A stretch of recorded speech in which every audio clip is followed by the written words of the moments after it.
Retrouvons maintenant Franck qui nous explique les fonctionnements des GPS. Dans une première partie, il revient sur la mesure des distances et sur la deuxième partie, il nous explique comment fonctionne la mesure du dénivelé. Vous avez tous un jour ou l'autre pesté contre les organisateurs d'une course car la distance ou le dénivelé mesuré par votre monteur GPS préféré n'était pas en accord avec ce qui était officiellement annoncé.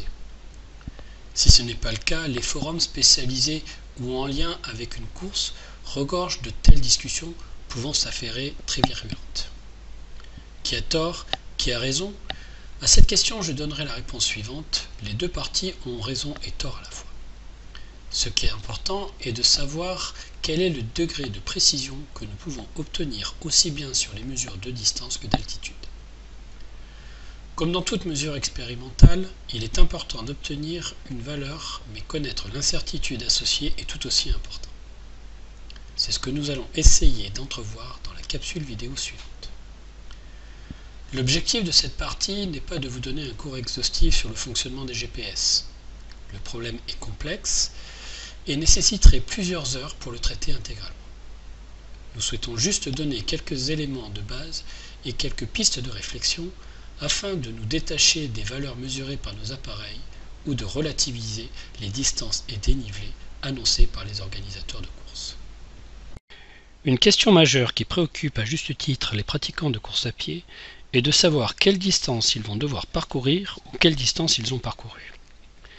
Dans le cas des courses en pleine nature, que ce soit en montagne, en plaine ou sur les bords de l'océan, il n'y a pas de ligne bleue qui définisse la distance normée officielle comme on le trouve dans des courses de type marathon.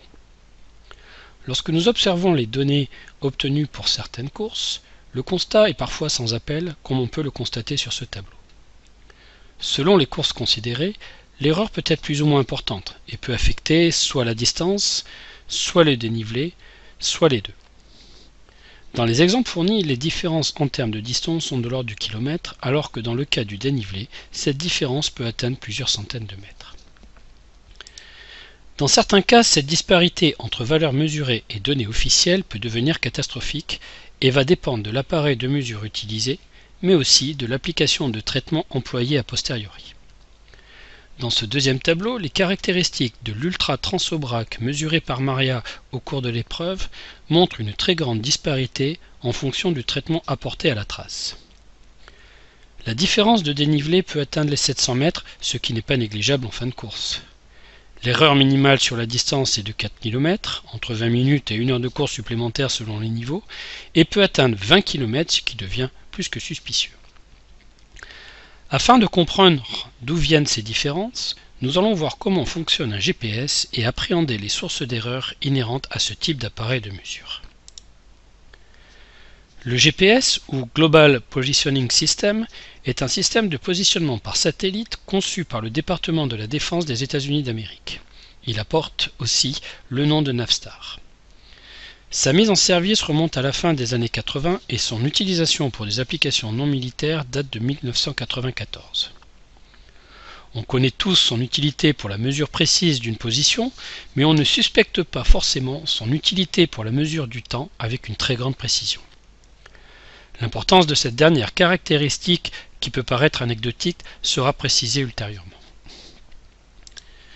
Le principe général de fonctionnement du GPS est basé sur des concepts de physique simples, mais nécessite le recours à une technologie de pointe et de très haut niveau.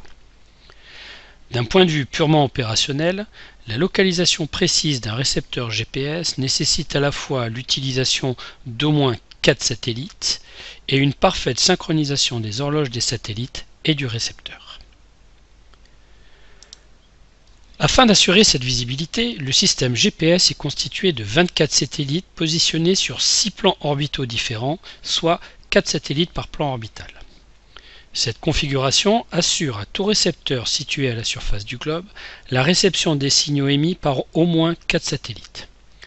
Cette constellation de satellites est complétée par 5 stations au sol dont le rôle principal est d'assurer le bon fonctionnement de tout le dispositif.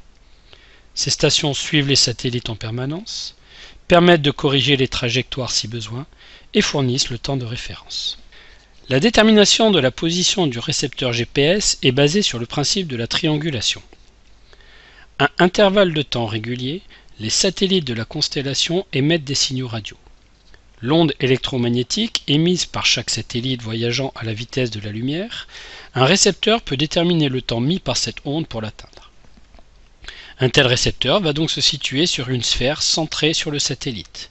Si nous considérons l'intersection de cette sphère avec la Terre, nous pouvons considérer que le récepteur se situe grossièrement sur un cercle. Si à présent on considère l'émission de deux satellites, le récepteur va se situer à l'intersection de deux sphères, chaque sphère étant centrée sur un satellite. L'intersection de ces deux sphères génère un cercle et l'intersection de ce cercle avec la surface terrestre va définir deux points. On voit ici que le nombre de satellites n'est pas suffisant pour lever l'ambiguïté quant à la position du récepteur. Le problème est résolu par l'adjonction d'un troisième satellite. Le récepteur se situant à l'intersection des trois sphères, c'est-à-dire en deux points possibles, l'intersection avec la Terre permet de définir alors sa position. Nous sommes dans un système où les ondes reçues par le récepteur voyagent à une vitesse finie et connue, la vitesse de la lumière, soit environ 300 000 km/s.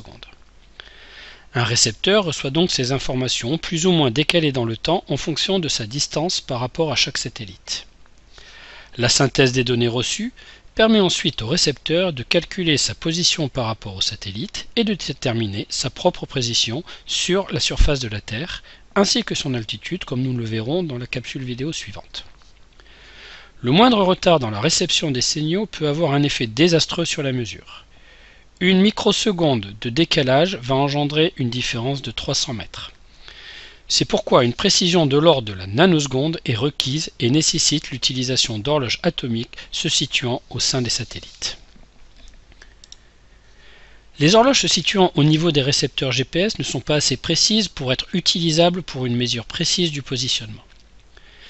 C'est pourquoi tous les récepteurs GPS calculent un écart entre leur horloge et le vrai temps GPS.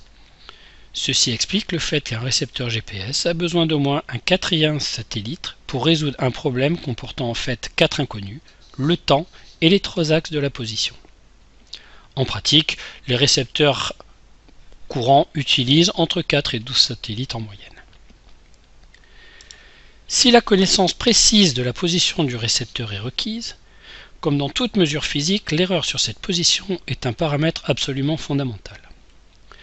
Effectuer un calcul d'erreur ou d'incertitude dans ces conditions est délicat pour deux raisons.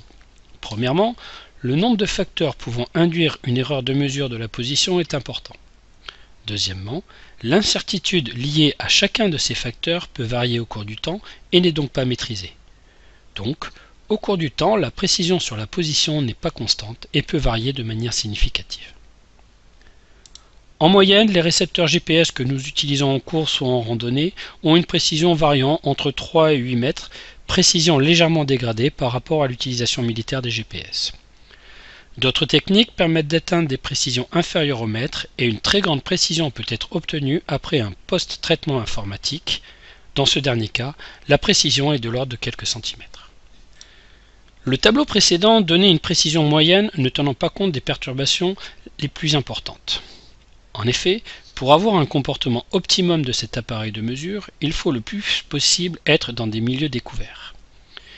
Il est donc fortement recommandé d'éviter les endroits où la réception des signaux émis par les satellites est mise à mal, comme l'intérieur des bâtiments, les rues étroites, les zones encaissées ou les forêts au feuillage dense. Si vous n'avez pas le choix et que le chemin emprunté au cours de votre course passe par de tels endroits, vous devez être conscient que votre mesure de position risque d'être dégradée, provoquant une erreur importante sur la distance finale. Une autre perturbation est liée à la traversée de l'atmosphère terrestre des signaux émis par les satellites. Ces signaux étant des ondes électromagnétiques, différents facteurs environnementaux et climatiques vont influencer le trajet de ces ondes, induisant une erreur supplémentaire. Enfin, un dernier paramètre ayant une influence sur la précision de la mesure et dépendant de la constellation des satellites est à mentionner. Il s'agit de la position des satellites par rapport au GPS. En effet, si le récepteur est positionné de manière optimale par rapport aux différents satellites dont il reçoit le signal, l'erreur de positionnement est limitée, comme l'indique le schéma de gauche. Par contre, Si les satellites sont situés dans le même secteur du ciel, alors la précision sera moindre, augmentant encore plus l'erreur globale sur la mesure de distance. J'espère qu'il vous paraît clair maintenant qu'une mesure de distance peut être sujette à beaucoup d'imprécisions pouvant provenir de différents facteurs. Les réglages de mesure de nos montres GPS est aussi un paramètre important. Mesurons-nous un point toutes les secondes, toutes les 10 secondes, toutes les 30 secondes ? Ce facteur aura au final une influence non négligeable sur la distance globale mesurée, et ce, d'autant plus que la distance parcourue sera grande. Afin d'illustrer ce propos, 3 traces ont été simulées à titre d'exemple. On constate que selon l'intervalle entre deux mesures, les traces peuvent être très différentes. On remarque alors que la distance parcourue mesurée est différente. Attention, la conclusion de ce transparent n'est pas de choisir un délai court entre deux mesures, car dans ce cas, on peut potentiellement amplifier l'imprécision globale du fait de l'augmentation du nombre de points mesurés. Pour terminer cette séquence vidéo, je souhaiterais vous présenter les 3 traces suivantes qui correspondent au même parcours effectué à des périodes différentes. La trace a été mesurée par le même appareil GPS avec des réglages de mesure identiques. S'agissant des bords du canal du Midi, le parcours est parfaitement défini et ne souffre d'aucune ambiguïté. Et pourtant, comme vous pouvez le constater, les 3 traces ne sont pas équivalentes. Dans certains cas, la trace passe même au milieu de bâtiments. Ces exemples reflètent bien la difficulté d'avoir une mesure précise. Tous les facteurs cités précédemment et ceux que nous n'avons pas cités vont donc contribuer à rendre notre distance plus ou moins précise. Ce qu'on va retenir sur cette partie se résume en 3 points.